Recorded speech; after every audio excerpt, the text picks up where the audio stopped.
Vous le savez, chaque soir dans cette émission, ce sont nos sociétaires qui nous proposent des sujets d'actualité. On va leur donner la parole dans un instant, mais on va accueillir tout de suite Coralie Mollaré, puisqu'elle fait sa dernière ce soir en plus. Bonsoir Coralie. Bonsoir.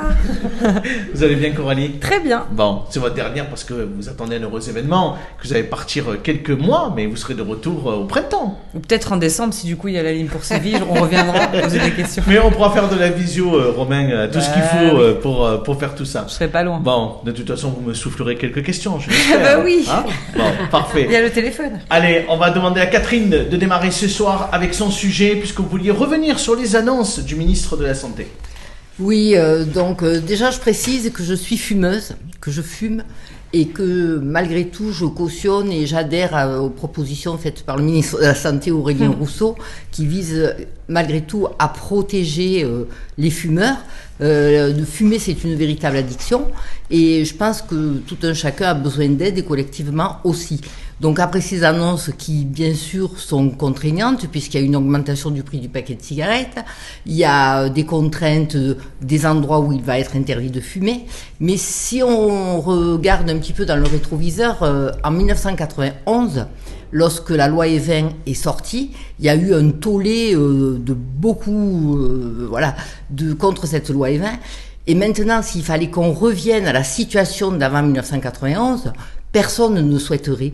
Rappelez-vous les restaurants en fumée, les boîtes bars de nuit en fumée, les bureaux, les salles de réunion. Quand vous regardez Rambobina, des fois, il y a des émissions de télé, surtout des débats, mais c'était une véritable tabagie. Droit de réponse. Droit de réponse. Enfin, je veux dire, il y avait des habitudes prises. Il n'y a pas que le tabac. Hein. Voilà, dans les avions, quand on décollait, dès que la lumière s'éteignait, exactement, les gens allumaient leur clope. On est d'accord. Les wagons, on est dans un autre monde, probablement. Donc, cet autre monde, maintenant, 30 ans après, tout le monde l'a accepté et tout le monde s'en réjouit. Mais là, maintenant, il faut passer à l'étape d'après. Il y a quand même 200 morts par jour en France dues au tabac. Exactement. Donc, on va donner la parole à Coralie, si vous voulez bien, juste pour qu'elle nous rappelle les annonces principales qui ont été faites par le ministre de la Santé, et puis quelques chiffres, effectivement, sur la catastrophe qu'est le tabac. Alors, Catherine l'a dit, le paquet de cigarettes passera à 12 € en 2025, puis 13 € en 2027. Les espaces sans tabac seront généralisés, les plages, les parcs publics, la forêt, j'ai vu aussi, bon ça il serait quand même temps, les abords extérieurs de certains lieux publics à usage collectif comme les établissements scolaires. Et puis Catherine, oui, vous l'avez dit, il y a 200 morts par jour en France dû au tabagisme, soit 75 000 décès chaque année selon le gouvernement et 12 millions de personnes fument quotidiennement en France. Béatrice, qu'est-ce que vous pensez de ces mesures qui ont été annoncées par le ministre de la Santé? Elles me paraissent clairement nécessaires. Je pense qu'il faut quand même bien souligner aussi qu'on peut se faire aider pour arrêter. C'est à la fois un sujet collectif, mais aussi un sujet individuel. Si chacun, alors je sais plus, moi je suis pas fumeuse, donc je ne sais pas quand est le mois du tabac, mais si ça pouvait donner, c'est peut-être pour ça qu'on en parle maintenant d'ailleurs. Si ça pouvait donner l'idée justement par souci économique aujourd'hui pour que les fumeurs commencent à arrêter de fumer, ce serait de ce Après, est-ce que je me permets d'être un peu devienne... provoquant, mais est-ce que c'est pas un peu hypocrite tout ça? Parce que finalement, alors, on va augmenter le prix des cigarettes. On voit bien qu'aujourd'hui, tout le monde va à la frontière acheter, enfin tout le monde, pas mal de gens vont en frontière acheter aussi en Espagne ou ailleurs des paquets de cigarettes sans même moins aller chers. à la frontière, c'est très facile aujourd'hui de trouver des cigarettes. On n'est pas naïf non Après, plus. on est dans la contrebande, mais en tout cas, déjà, des gens qui aujourd'hui vont passer la frontière pour acheter des cigarettes. Ce qui est prévu quand même dans les annonces, c'est qu'au niveau de l'Europe et des actions au niveau de l'Europe, qu'il y ait une uniformisation de la taxation, c'est leur souhait. Ça paraît compliqué. C'est quand même leur souhait. Maître Aoudja, qu'est-ce que vous en pensez, effectivement? Alors moi, ce que je pense, c'est que effectivement, les mesures, et vous l'avez rappelé, je pense que c'est une vaste hypocrisie. Et je vais vous dire pourquoi. Plutôt que d'augmenter... Non, mais oui, je peux vous dire que l'addiction, c'est quelque chose effectivement de très difficile. Mais ce qui est encore plus difficile et encore plus scandaleux, c'est que toutes les sociétés qui économiquement ont reposé leur économie sur le commerce du tabac ont injecté un maximum d'argent auprès de scientifiques de façon à ce que les personnes qui consomment le soient le plus rapidement possible addictes à la cigarette. Et on a laissé faire. Et aujourd'hui, on continue à laisser faire. De sorte que Le fumeur d'aujourd'hui, la cigarette fumée aujourd'hui, va générer à un temps record une addiction incommensurable comparativement à la cigarette qui était créée il y a 40 ou 50 ans. Si véritablement il y avait une politique d'aider, parce qu'on est tous sensibles par ces décès, je suis fumeuse et j'ai perdu mon frère à cause de la cigarette. Pour autant, j'ai beaucoup de mal à arrêter parce que je suis addict. Et seuls ceux qui sont addicts peuvent comprendre. Ce qui me met en colère, et vous le sentez au niveau de la voix qu'il avait, c'est qu'aujourd'hui, on vient vous faire état de mesures parce qu'on est soucieux de la santé publique. On en est tellement soucieux qu'on ne fait pas état du tout de l'argent qu'on doit mettre auprès des sociétés, les taxes qu'on doit mettre auprès des sociétés, en imposant une composition qui permettrait, oui, la nicotine, mais une composition spécifique, scientifique, c'est-à-dire le même travail qui a été réalisé auprès de ces sociétés privées pour qu'on soit de plus en plus addict, qu'il y ait le même travail courageux de toutes ces sociétés qui ont ramassé un maximum d'argent sur le dos de la santé de chacun d'entre nous, et bien qu'ils aient cette humanité pour trouver la cigarette qui nous permettra de ne plus, pas pour ceux qui le sont, je parle pour demain, de ne plus être addict. Et ça, c'est possible. On œuvre pour qu'on soit addict, œuvrons pour qu'on ne le soit pas, de sorte que la cigarette de demain ne cause plus les dégâts que nous connaissons aujourd'hui. Et arrêtons d'augmenter à 1 euro ou 2 euros, parce que lorsqu'on est vraiment addict, même une personne qui se retrouve malheureusement sans revenu va préférer acheter son paquet de cigarettes plutôt que sa baguette de pain. Malgré tout, sur le temps de contrainte où on ne peut pas fumer, c'est toujours du temps passé sans fumer.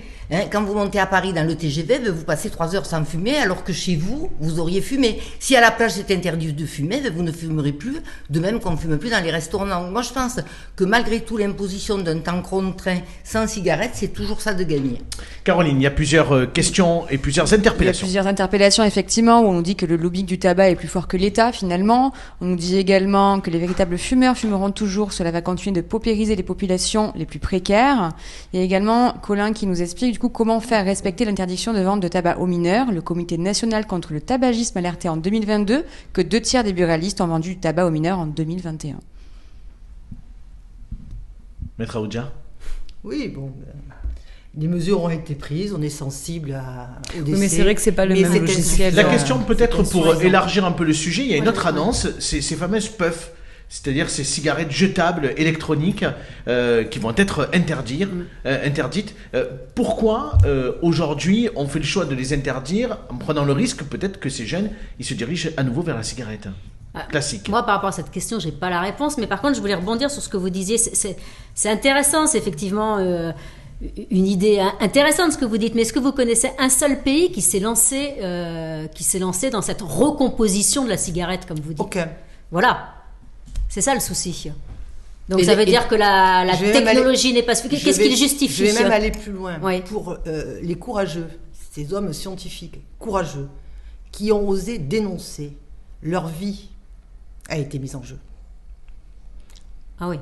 Allez, on va passer au deuxième sujet de ce soir, c'est la collecte de la banque alimentaire. C'est le sujet que vous avez choisi, Béatrice. Oui, tout à fait. Alors c'est une autre forme, enfin si on parle aussi d'inflation, c'était pour mettre la lumière sur le formidable travail qu'ont fait les banques alimentaires ce week-end, donc lors de leur collecte.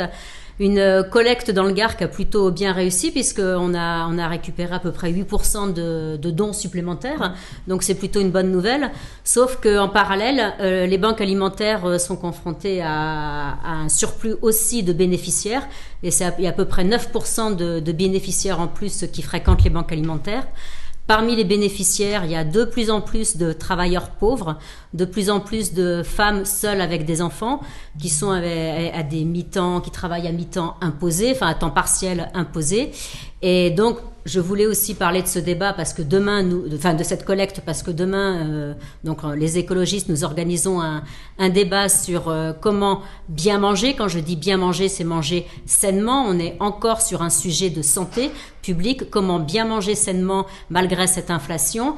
Et pour y répondre, on aura plusieurs invités. Je peux les juste dire. Je vous en prie, Béatrice, faites un petit peu de pub. Un peu de pub pour ce débat public, donc qui est demain à 19h au Café Olive à Nîmes, puisque pour lutter contre cette inflation et bien manger. Donc dans ce thème, on aura plusieurs leviers pour agir. On aura l'intervention d'un député européen, Benoît Biteau, qui est également agriculteur, et donc qui a cette vision, qui participe, qui est vice-président de la commission agriculture au niveau de l'Europe, donc qui aura cette vision et qui nous parlera aussi de sécurité sociale alimentaire. On aura aussi un témoignage sur ce qu'on peut faire dans les cantines scolaires, puisque l'inflation aussi, tout ce qui est alimentaire, touche nos enfants, et on aura l'exemple de Et en même temps, Montpellier. juste on a envie de vous dire, Béatrice, mangez mieux, mangez bio, ça coûte cher. Et justement, donc en même temps, ce c'est sera- peut-être contraire à la situation que vivent les gens aujourd'hui, parce qu'avec l'inflation, malheureusement aujourd'hui, on a tendance à se diriger vers des produits les moins chers. Ce sera tout le débat, surtout que les produits les moins chers sont ceux qui ont été le plus touchés par l'inflation. Donc ce sera aussi le débat avec des exemples locaux, puisque sera également invité à intervenir le directeur des CIVAM Bio, qui nous parlera des défis Allez, alimentaires. je voudrais juste qu'on revienne Pour, sur la banque alimentaire. Coralie, oui. vous avez quelques chiffres, s'il vous plaît. Du Gard, alors elle a dit aussi, donc il y a quand même 1400 bénévoles qui étaient engagés tout le week-end dernier, il faut le rappeler, parce que c'est grâce à eux aussi que ça dont fonctionne. des étudiants. 400 Exactement. étudiants, ouais. Sur 1041 points de collecte, donc 132 tonnes de denrées ont été récoltées, denrées alimentaires, produits d'hygiène et entretien, soit, vous l'avez dit, 8% de plus que l'an dernier. Il y a aussi les dons numéraires, parce qu'on peut aussi donner un peu de sous, 23 000 €, et tout ça, eh bien, ça va permettre à la Banque alimentaire de distribuer 271 200 repas aux bénéficiaires dans les 4 mois à venir.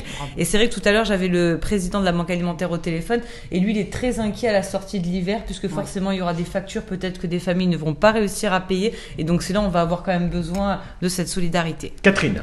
Oui, je voudrais savoir si dans votre démarche aussi, vous faites une éducation à la préparation de plats. Parce que par exemple, avec 4 carottes, 3 poireaux, on peut faire un potage de légumes qui revient quand même pas très cher si on va sur le marché. J'étais moi-même sur le marché de la Grand Combe ce matin. Voilà, j'ai acheté un panier de légumes, j'en avais pour 9 €. Est-ce que vous faites cette éducation-là, à cuisiner du frais sur des produits frais Enfin, non ils font des les produits- débats là, ils font pas des cours de cuisine. Nous, on fait- Non, mais est-ce que c'est prévu Non, mais- à part dans le débat, c'est une chose, mais je veux dire, les gens ont besoin quand même. Ben, c'est tout le débat justement dont vont parler les CIVAM Bio du Gard sur le acheter local, le acheter sans intermédiaire, pour justement cuisiner soi-même et que ça coûte moins cher qu'un plat tout préparé. Maître Aoudja, qu'est-ce que vous en pensez effectivement? Bien évidemment, vous saluez l'initiative de la Banque alimentaire, deux observations. mais la situation quand même de paupérisation. Deux observations. Une observation générale. Bien sûr, on se réjouit de cette mobilisation et cet élan humain qui est extraordinaire. Je salue tous ces bénévoles qui ont pris du temps, et le temps est très important parce que la vie, c'est un contrat à durée déterminée. Et dès lors où on prend de son temps, c'est pour ça que je dis que le temps est précieux pour les autres, c'est qu'évidemment ça ne peut qu'être salué, et je m'incline. Ce que je déplore parallèlement, c'est ce taux de personnes qui se retrouvent dans une misère incommensurable. On a tous notre dignité, aller recourir et demander de l'aide, c'est très compliqué, et évidemment on ne peut que le déplorer.